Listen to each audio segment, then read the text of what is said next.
Alright, motherfuckers. I guess we have to talk about this just a tiny bit.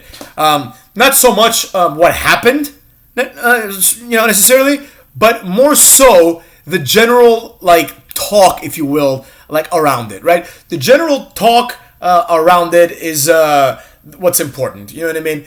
It matters more, motherfuckers. It matters more what's going on around than what's going on in actuality, right? So the big news of, I guess, last week at this point, I didn't want to talk about it because I didn't think it was a big deal, but the big news is that Tony Khan, that's right, Tony Khan, the CEO, the owner, whatever the fuck he is, of AEW, has bought ROH. Now, here's the problem, motherfuckers. Here's the problem. There's a few things that are wrong with this. Number one, people are presenting this as if it's like a huge acquisition, right?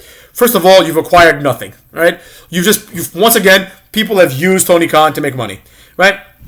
People are going to talk about how this is a big deal, and some people have even compared it to Vince McMahon buying WCW, which is preposterous, stupid, and most importantly, disingenuous, motherfuckers. I mean, I guess it could just be stupid.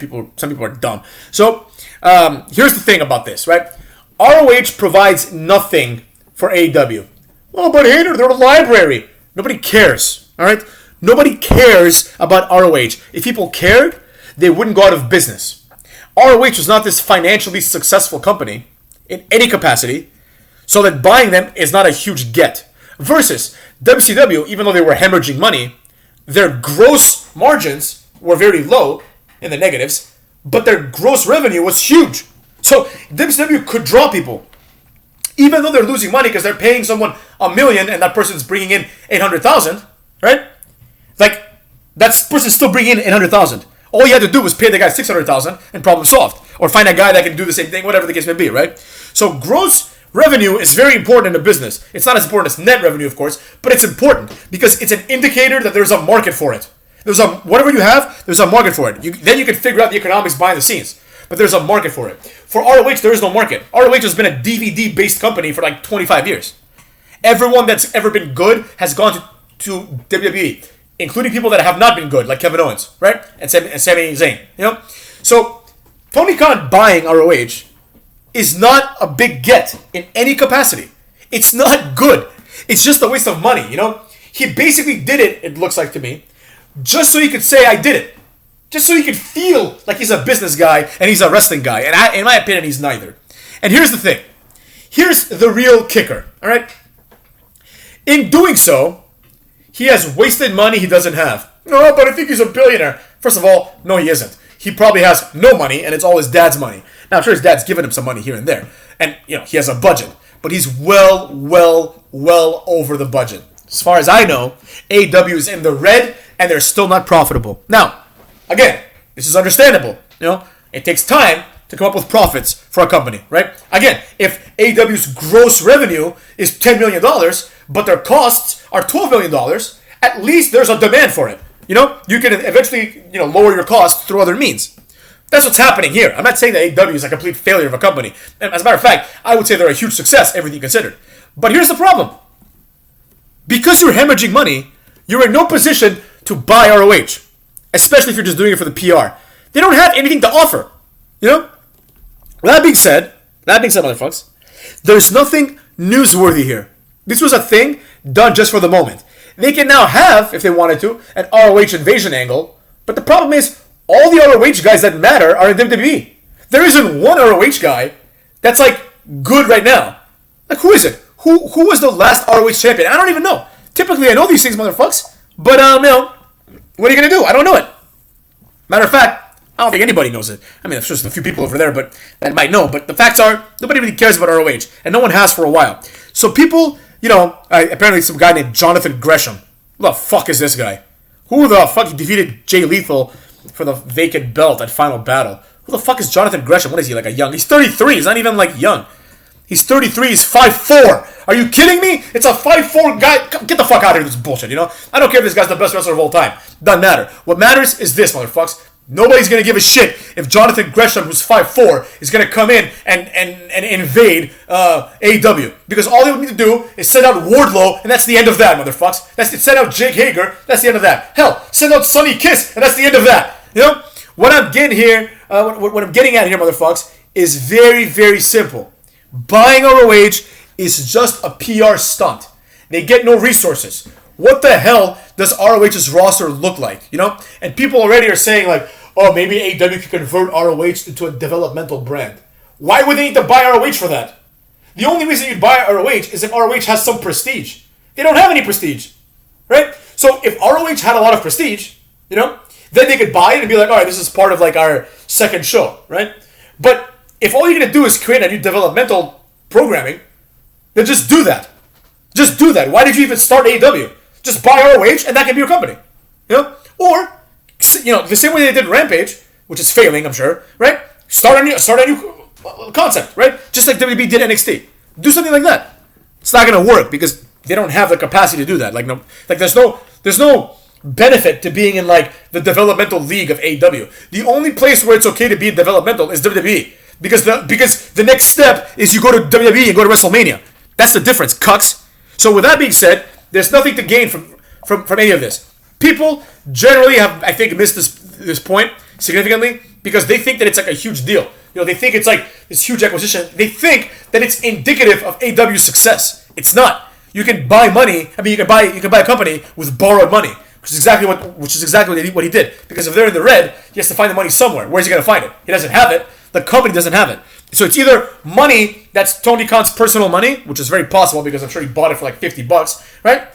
Or it's his dad's money. It could be his personal money. But people don't understand. People are too stupid. They've never read anything about business. So they think that because the owner is a billionaire, that the company has $1 billion. The assets of the company are separate from the assets of the owner, motherfucks. In almost every possible scenario that matters.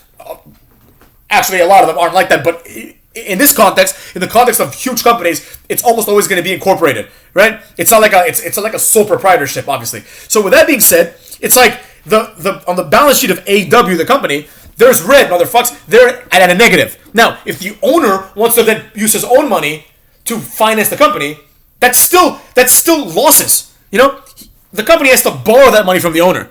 The company cannot just take it, and if they do, they have to put it in as free money. It doesn't change their balance sheet. They didn't earn the money, is what I'm saying. In other words, for all of you dumb fucks out there who don't understand, you know what I'm saying? It's quite simple.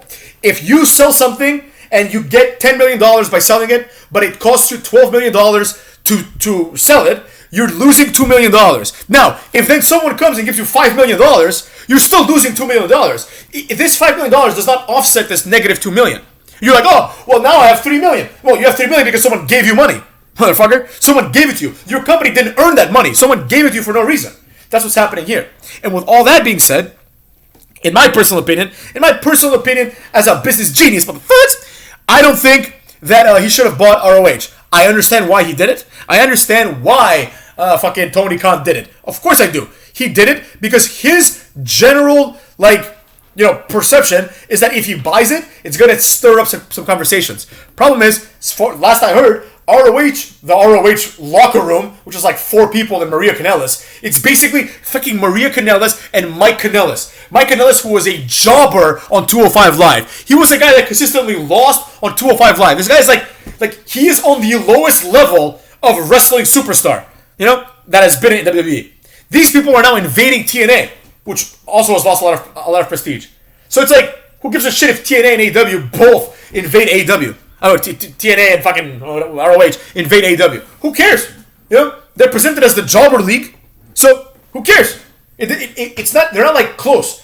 The reason why the invasion angle worked, a lot of people didn't like it, but it worked, is because even the lower superstars of WCW, people like DDP and Booker T, those kind of guys. It was pretty much those 2 guys. Everybody else was like a D-lister, you had you pretty much had Booker T, and then you had DDP, and then like the next level was like Chris Kanyon and like Lance Storm, because Lance Storm, he was like a triple champion in WCW, and then eventually you got all the real stars like Goldberg and shit like that, and Hulk Hogan and Scott Hall and Kevin Nash. But the fact was what the fact was. Booker T was the world champion, right? Scott Steiner eventually coming in was a former world champion. Booker T is still Booker T. Booker T is way better than Mike Kanellis, and way better than the other guy with the weird hair, and then better than PCO. He's better than Kenny Omega. He's better than everyone on each side, right? So when you have Booker T versus Stone Cold or Booker T versus The Rock, this is a dream match. It's the number one guy in WCW versus the number one guy in WWE. That's the real dream match. The dream match is not like Sting versus this. It doesn't matter. It's who's the number one and who's the number one. These guys are going to fight. Now, who's the number one in fucking TNA? Moose. Who's the number one ROH? Apparently Jonathan Gresham. And who's the number one in AEW? Hangman Adam Page. Does this compel anybody if these guys were to have a feud? It compels nobody, motherfucks. So, the only way that ROH works is if he just brands it up the ass and revitalizes it as a brand. Alternatively, what this could be a play for, this depends on the timing, is if he has ROH, if he has the intellectual property of ROH, which you could have bought separately, he can have in his game, like in his video game, he can have people like Adam Cole. He can have people like Kevin Owens, right? Because, it would have to be like Kevin Steen, like version 2003, and you'd have to pay Kevin Owens money for it. But he can do it, right? Because it's part of the archives. He can do like a thing where you look at the old matches of ROH. And that's more playable characters. It's more entertaining. But that's also stupid. Why would he do that? The reality is this. This was not a good move, and nobody gives a flying fuck. All right? And if you do, you're just scratching your own ass because this is not going to lead to anything good, motherfucks.